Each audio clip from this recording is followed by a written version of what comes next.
జంతర్ మంతర్ నిరసనల కారణంగా ఢిల్లీకి కష్టాలొస్తున్నాయి అంటూ వేసిన పిటిషన్ మీదన సుప్రీంకోర్టు స్పందించి కేంద్ర ప్రభుత్వానికి నోటీసులు ఇచ్చింది.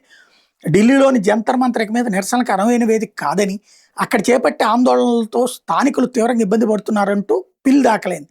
అత్యవసర సేవలకు అంతరాయం కలుగుతోందని పిటిషనర్ వాపోయారు. ఈ పిల్ మీద వాదనలు వినేందుకు సోమవారం అత్యున్నత న్యాయస్థానం అంగీకరించింది. అట్లా కేంద్రం సంబంధిత యంత్రాంగాలకు నోటీసులు కూడా జారీ చేసింది.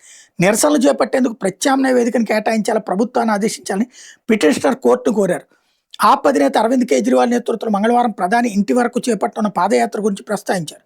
మరోసారి జూలై 20 నాటి పరిస్థితులు చోటు చేసుకోకుండా నివారించాలని కోరారు. అయితే అట్లాంటి వాటి మీద జోక్యం చేసుకోవడానికి సుప్రీంకోర్టు నిరాకరించి పోలీసులు ఉన్నారు, ఏ సమయంలో ఎట్లాంటి యాక్షన్ తీసుకోవాలో వాళ్ళు చూసుకుంటారని చెప్పారు. స్థానికులకు ఇబ్బందులు, అత్యవసర సేవలకు అంతరాయం వంటి కారణాలతో జంతర్ మంతర్ మీద సరైన వేదిక కాదని పిటిషనర్ పేర్కొన్నారు. ఇది ముఖ్యమైన విషయమని మేము కూడా భావిస్తున్నాం. దీని మీద సంబంధిత అధికారి నుంచి సూచనలు తీసుకోండి అని సొలిసిటర్ జనరల్ తుషార్ మెహతాని ప్రాధాన్యం ఇచ్చేసి సూర్యకాంత్ ఆదేశించారు. అలాగే పాదయాత్ర మీద స్పందిస్తూ అట్లాంటివి జరిగినప్పుడు ఎలాంటి వ్యవహరించాలో భద్రతా సిబ్బంది తెలుసు, వాళ్ళు సరిగా నిర్వహించిన పక్షంలో మమ్మల్ని సంప్రదించవచ్చని సూచించారు.